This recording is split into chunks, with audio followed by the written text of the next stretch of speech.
Hello! Aujourd'hui, du changement dans ma manière de présenter les choses. Je viens vous poser une question. Et vous réagissez comment face à ça?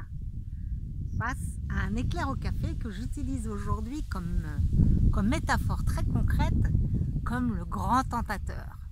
Parce que pour moi, l'éclair au café, c'est le tentateur. J'ai la chance de ne pas aimer l'alcool, de ne pas fumer. Mais par contre, le sucre reste un de mes penchants où je suis un peu trop gourmande. Alors si vous êtes tout à fait capable de passer devant cette pâtisserie sans qu'elle ne vous tente, cette vidéo n'est pas pour vous. Ou si au contraire vous êtes capable de la manger en pleine conscience, en vous disant magnifique, tous mes sens sont en éveil, ce magnifique odeur, cette couleur et puis le goût que je mangerai un peu plus tard parce que sinon je vais avoir la bouche un peu pâteuse pour parler. C'est merveilleux et je vais profiter pleinement de cet éclair. La vidéo n'est pas non plus pour vous. Par contre, si vous êtes en conflit intérieur et que d'un côté vous dites « Ah non, je peux pas manger ça vraiment, j'ai déjà mangé trop de gâteaux et puis en plus c'est vraiment pas bon pour la santé et puis je vais prendre du poids, non, j'en veux pas, non, c'est pas question. Mais pourtant ça me tente, hein, vraiment ça me tente, mais non, c'est pas bien. » Ou au contraire, si vous êtes capable de l'engouffrer à toute vitesse, tout en regardant vos messages sur vos téléphones portables, tout en continuant à discuter, la bouche ouverte, en regardant à droite à gauche, en vous demandant ce que vous allez faire à manger ce soir, en n'étant absolument pas présent, eh bien je vous invite à poursuivre l'écoute de cette vidéo. Parce que je crois qu'on est tous concernés par nos absences, nos manques de conscience, par tous les jugements de yaka, il faut, je devrais pas. Et on voit à l'intérieur comment ça crée du chaos. Le chaos entre j'aimerais manger cet éclair au chocolat, mais ce n'est pas raisonnable. Mon corps émotionnel le veut, mais mon corps mental dit non. Puis après, mon corps physique, il est écœuré. Et c'est ça qui crée en fait beaucoup de stress à l'intérieur de nos corps et qui nous prend beaucoup d'énergie qui n'est pas disponible pour le changement. Alors quoi faire? Je vous rappelle qu'il n'y a que 5% de vos pensées qui sont conscientes, 95% sont inconscientes. Donc votre volonté de manger cet éclair ou de ne pas le manger, vous n'avez en réalité que 5% de marge de manœuvre au niveau libre arbitre.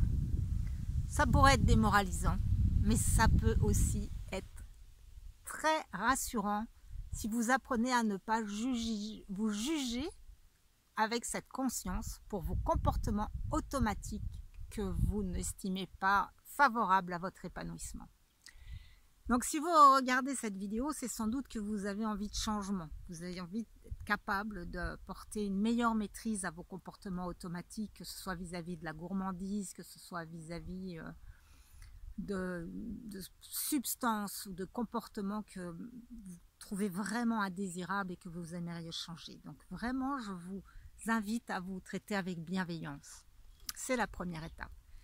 Et Einstein aurait dit, on ne peut pas résoudre un problème avec le niveau de conscience qu'il l'a créé.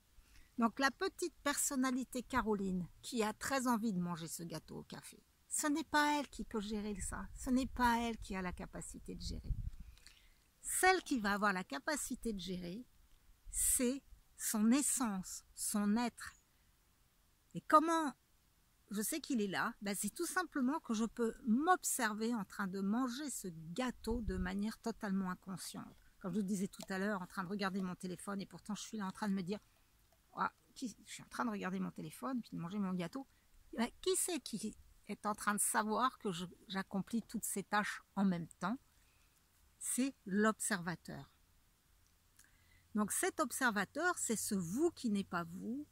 Et plus il est présent et accepte cette matière animale avec toutes ses peurs, ses contradictions, ses désordres, avec bienveillance, humanité, compassion, comme nous le ferions vis-à-vis d'un petit enfant de 2 ans capricieux, et bien plus cette matière peut se calmer parce que enfin elle se repose dans les bras on pourrait dire de la mère divine, mais c'est de la mère que vous êtes pour cette matière humaine, animale.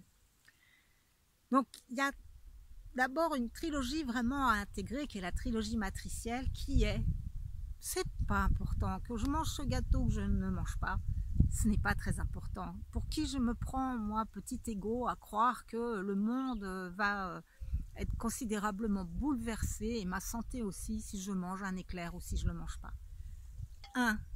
Mes comportements automatiques, contre lesquels je n'ai pas la capacité d'agir autrement, ce n'est pas important.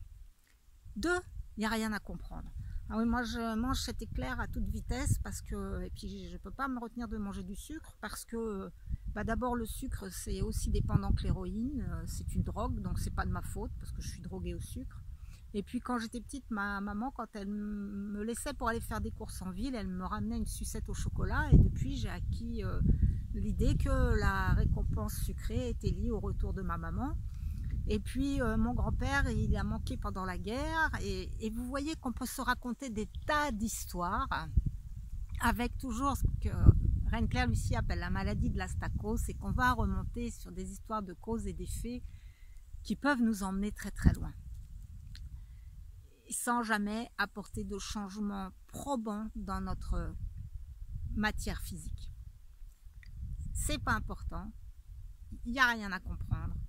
Et la troisième, c'est il n'y a pas de solution. Il n'y a pas de solution. Oui, je mange inconsciemment. Oui, ce gâteau ensuite va me donner soif et va me redonner encore plus faim. Oui, mais c'est qui je suis aujourd'hui. Alors, si je suis en amour avec moi-même, eh bien, je vais apprendre à arrêter de résister contre mes mauvais penchants et à les accueillir pleinement. Oui, Caroline, elle en est là. Eh bien oui, Caroline, elle n'est pas parfaite. Caroline, c'est un mammifère avec des pulsions liées à des peurs qui la conduisent à se gaver et à avoir un comportement prédateur vis-à-vis de la nourriture, et particulièrement sucrée. Et alors, je suis une humaine, mais pas seulement. Et en déménageant, c'est-à-dire en mettant ma conscience au niveau de cet observateur, de ce vous qui n'est pas vous, de cette essence, de cette présence qui observe ce comportement automatique, eh bien, je prends vraiment conscience que je suis beaucoup plus grande, beaucoup plus vaste. Je garde la constante. Je suis un être de lumière, je suis un être vibratoire qui vient faire des expériences dans la matière. Et j'arrête de me juger. Mais ça, c'est un chemin. Et donc, quand vous choisissez de vous mettre face à un de vos comportements automatiques indésirables, tout au départ, c'est tout à fait inconscient. Donc voilà, vous fumez en trouvant ça normal et bien de fumer, vous mangez les gâteaux en trouvant ça bien et normal, etc., etc. Donc dans ces cas-là, vous ne regardez pas cette vidéo, vous profitez pleinement de ce que votre épicurisme vous apporte. Et il y a un moment, il y a un conflit entre l'âme et la personnalité, ou entre le corps et sa santé et la personnalité. Et là, vous commencez à vous dire, mais comment est-ce que je peux changer ce comportement? Et c'est là où ça devient compliqué, parce que ce que je vous disais, c'est que vous le voyez, et pour autant, vous ne pouvez pas vous empêcher de l'ingurgiter. C'est le moment le plus désagréable, le plus culpabilisant, où on peut se dire, mais c'est pas vrai, quoi, je le cède. Et pour autant, je cède. Et donc là, on peut entrer vraiment dans des jugements autodestructeurs qui consomment beaucoup d'énergie et qui, du coup, n'est pas disponible pour le changement.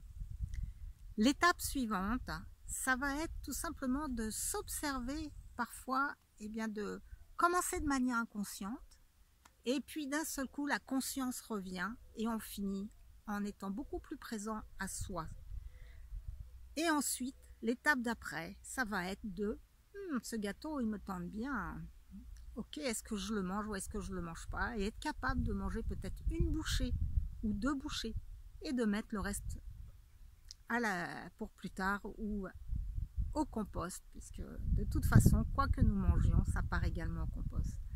Donc pour résumer, c'est que lorsque nous sommes en prise avec un de nos comportements automatiques, la première étape, c'est cet observateur qui commence à se rendre compte que ce comportement est indésirable et il n'a pas la capacité de le changer. Et ça, c'est peut durer très longtemps et c'est une épreuve vraiment d'amour et de compassion envers nous-mêmes.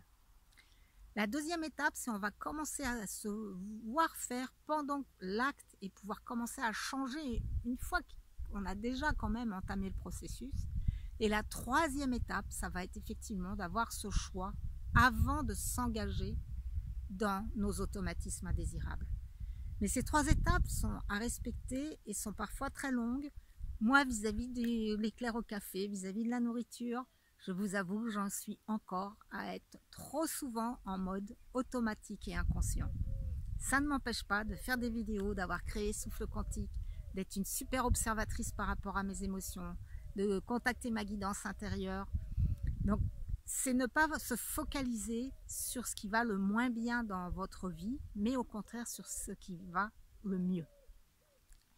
Et pour terminer, quand on dit qu'on ne peut pas résoudre un problème avec le niveau de conscience que l'on a créé, il faut savoir qu'en fait, eh bien, ces comportements automatiques que je qualifierais de prédation, d'inconscient, sont liés à nos peurs chroniques, à nos peurs liées à notre survie, nos peurs de mammifère qui sait que, eh bien, pour survivre, il doit à la fois soit fuir, soit combattre, enfin, et se trouver de la nourriture quotidienne. Mais nous ne sommes pas que ça. Et quand on réapprend à communier avec le champ de conscience pure, avec la transcendance, avec la partie verticale de notre être de lumière, notre double quantique, qui lui est éternel et illimité, ça apporte de la confiance, ça apporte de la sérénité, de la certitude, de la détente. Et à partir de cet espace, notre corps physique mammifère se tranquillise et lâche peu à peu ses comportements automatiques. On ne se bat pas avec, on les accueille, comme je vous disais, comme une bonne mère accueille ses petits-enfants capricieux, et peu à peu, en faisant silence en nous rééduquant comme ça à la présence, ça se fait à notre insu.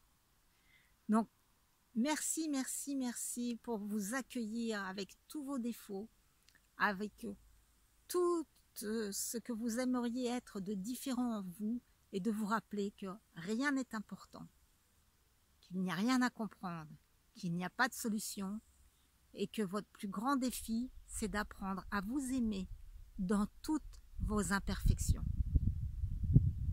Je vous aime et je vous remercie bien pour cette attention que vous m'offrez, pour les presque 1000 abonnés que j'ai aujourd'hui et qui suivent mes publications, parce que c'est ensemble que nous progressons. Et si ce sujet de l'observateur, de la présence, d'aligner votre corps physique, mental et émotionnel et spirituel vous appelle, j'ai créé un produit en ligne en 21 jours pour vous aider à atteindre cet objectif. Et si vous voulez en savoir plus, tous les renseignements sont sous cette vidéo. Merci de partager si vous avez envie que mes posts se diffusent. Je vous embrasse.